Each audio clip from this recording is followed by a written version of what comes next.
మామూలుగా రామారావు జనరల్గా సముద్రానికి కొలతలు ఎవరై చేయలేరు, కొలతలు లేవు, తీయలేరు, చేయలేరు. అలాంటి సముద్రం లాంటి ఒక ఘంటసాల గారిని కొలతలు కొలిచి ఆయన దర్శకత్వం చేయటం సముద్రాన్ని కొలిచిన వాడు రామారావు గారు. జనరల్గా ఇట్లాంటి సినిమాలు చేసినప్పుడు సినీ పరిశ్రమ యావత్తు ఆయనకి సన్మానం చేయాలి. దురదృష్టం ఆయనతో మనం సన్మానం చేయించుకుంటున్నాం. సో డెఫినెట్గా ఘంటసాల గారు మామూలు వ్యక్తి కాదు. ఆయన గురించి మాట్లాడేటంత స్థాయి, అంత ఇది ఎవరికీ లేదు. చాలా మహానుభావుడు, చాలా గొప్ప వ్యక్తి. మా భరద్వాజ్ గారు చెప్పారు, ఆర్తి అన్నారు, భక్తి అన్నారు, అన్నీ చెప్పారు.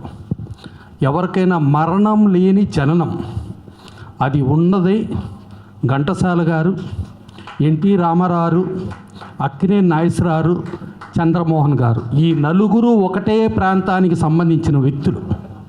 అలాంటి మహానుభావులది ఘంటసాల గారిది ఇవాళ రామారావు సినిమా చేయటం అనేది చాలా గొప్ప విషయం. అట్లాంటి మహానుభావుడికి మనం అందరం సన్మానం చేయాలి. ఉప్పలపాటి నారాయణరావు మీరు పాదాభివందనం చేశారు. డెఫినెట్గా మీరు పాదాభివందనం చేయటానికి, చేపించుకోవటానికి ఆయన అర్హుడు. సో అట్లాంటి మహానుభావుడు సార్. అన్ని సినిమా పరంగా ఆయన పాటలు అన్నీ చాలా అద్భుతం, మామూలు విషయం కాదు సార్. ఇందాక మా కూనరెడ్డి శ్రీనివాస్ గారు చెప్పారు, పాటల పరంగా పక్కన పెడితే మనకు మద్రాసి అనే అద్భుతమైన పేరుండేది. మనకి తెలుగువాడు అనేవాడు ఎవడో తెలియదు. నేను 1980s పూణే చదవటానికి వెళ్ళినప్పుడు యు ఆర్ ఫ్రమ్ అన్నారు, ఆంధ్రప్రదేశ్ అని చెప్పా. వేర్ ఈజ్ ఆంధ్రప్రదేశ్ అన్నాడు. సౌత్ ఇండియా అని చెప్పా. వేర్ ఈజ్ సౌత్ ఇండియా అన్నాడు. ఏం చెప్పాలో తెలియలే, ఇండియా అన్న. వాడు జాలిపడ్డాడు పాపం, పిచ్చోడి సరిగ్గా నాలెడ్జ్ లేదు. ఓ యూ మద్రాసి అన్నాడు. సర్లే ఏదో ఒకటి అన్నాడులే అని చెప్పి మద్రాసి యా అన్న. అలాంటి కర్మ నుంచి తెలుగువాడిని అనేది తెలియ చెప్పింది ఫస్ట్ ఘంటసాల గారు, సెకండ్ ఎన్టీ రామారావు గారు. రాజాజీ గారు ఆయన చెప్పాడంట జవహర్లాల్ నెహ్రూకి, వాళ్ళు ఆంధ్రులు ఆరంభ సురత్వం కలిగిన వాళ్ళు, వాళ్ళకి ఏమి ఉండదు, వీళ్ళు మద్రాసులో అలా పడి బతికేస్తూ ఉంటారు, మనకేమీ చేయక్కర్లేదు అని. అప్పుడు ఆ రోజున ఘంటసాల గారు ఎలుగెత్తి చాటి పార్లమెంటు భవనాన్ని కుదిపేస్తే జవహర్లాల్ నెహ్రూ గారు పార్లమెంటు భవనం నుంచి అప్పుడు ఈ ఆంధ్ర తెలంగాణ కలిపిన తెలుగు వాళ్ళు కలిపిన ఆంధ్రప్రదేశ్ని ఏర్పడటానికి పొట్టి శ్రీరాములు గారు ఒక ఇదైతే, ఈయన ఘంటసాల గారు ఎలుగెత్తి చాటిందే మెయిన్ కారణం. అలాంటి ఘంటసాల గారు అంటే ఆయన పాటలు వింటాం. పాటలు అంటే ఆయన యాక్చువల్గా చెప్పాలంటే మనం డాక్టర్ అన్నారు. ఒక డాక్టర్ చాలామంది పేషెంట్లకి మ్యాక్సిమం చేయగలిగితే ఓ 1000 చేయగలుగుతాడు, 1,00,000 చేయగలుగుతాడు, 2 లక్షలు చేయగలుగుతాడు. కానీ ఘంటసాల గారు కొన్ని కోట్లాది మంది రోగాల్ని నయం చేసే డాక్టర్.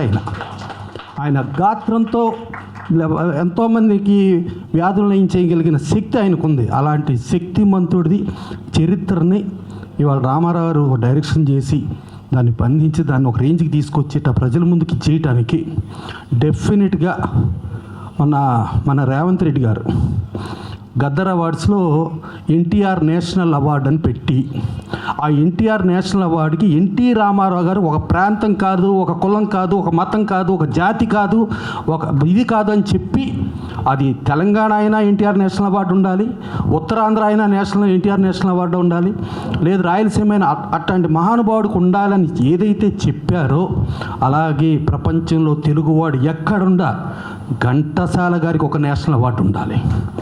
ఘంటసాల గారి సినిమా రిలీజ్ అవుతా అంటే తెలంగాణ రాష్ట్ర ప్రభుత్వం నుండి, ఆంధ్రప్రదేశ్ రాష్ట్ర ప్రభుత్వం నుండి స్పెషల్ డిస్కౌంట్, స్పెషల్ ఇచ్చేసి చెయ్యాలి. ఇదే కాకుండా మా రామారావుకి సరే మనం అందరం ఇచ్చారు, మైక్ ఇచ్చారు, అద్భుతంగా మాట్లాడతాం, టప్పట్లు కొడతారు, కెమెరాలు బ్రహ్మాండంగా తీస్తాయి, వెళ్ళిపోతాం. సరే మా రామారావుకి మాత్రం మన భోజనం ఖర్చును, ఈ హాల్ ఖర్చులు అయి ఉంటే ఆ ఖర్చు మిగులుద్ది. అది కాదు. మనం మైకు తీసుకుని మన పెదాలతో చెప్పే మాటలు ఎవ్వరికి ఉపయోగం లేదు, సేవ చేసే చేతులు మిన్న. ఇప్పటిదాకా శంకరాభరణం చెప్పారు. శంకరాభరణం బయటకు ఎట్టా వచ్చింది? ఒక లక్ష్మీ ఫిల్మ్స్ లింగమూర్తి గారు మూలంగా బయటకు వచ్చింది. ఏడిది నాగేశ్వరరావు తీశారు. నేను దాదాపు ఏడిది నాగేశ్వరరావు చాలా ఫ్రెండ్స్ లాగా ఉండేవాళ్ళం. సరే మైసూర్లో మేమందరం వెళ్తే ఎవరు ఏడిది నాగేశ్వరరావు ప్రొడ్యూసర్ అని చెప్పా. అప్పుడు యా అన్నాడు ఒక తమిళ ఆయన. సార్ ಅವರು శంకరాభరణం అది పాడడం సాగర సంగమం స్వాతి సార్ అని చెప్పి ఇందాక అప్పులపాటి నారాయణ గారు పాదాలకు నమస్కారం పెట్టారు. అది ఏడిది నాగేశ్వరరావు ఆ రేంజ్కి తీసుకెళ్ళింది లింగమూర్తి గారు. ఇవాళ మా రామారావు చేసిన పనికి ఆ లింగమూర్తి గారు ఎవరంటే ఒకరు శోభ గారు, ఒకరు రామ సత్యనారాయణ గారు. ఆవిడ ఈవిడ మూర్తి, ఈ ఇద్దరు కలిపితే లింగమూర్తి గారు. ఆ లింగమూర్తి గారిని స్మరించుకోనిదే శంకరాభరణంకి లేదు. ఏడిది నాగేశ్వరరావు, విశ్వనాథ్ గారు తీస్తే దాన్ని ప్రజలకు బయటికి తీసుకెళ్ళగలిగింది ఆయన మర్చిపోకూడదు. సో వీళ్ళిద్దరిని మర్చిపోకుండా రామారావుని చేసుకుంటూ ఘంటసాల గారి నుంచి తీసినందుకు సినీ పరిశ్రమ యావత్తు మీకు చేతులు చాచి మీకు సేవ చెయ్యాలే కానీ మాటలు చెప్పొద్దు. మాటలు చెప్పిన నాతో సహా మనం సిగ్గుపడి సేవ అందిద్దాం. Thank you.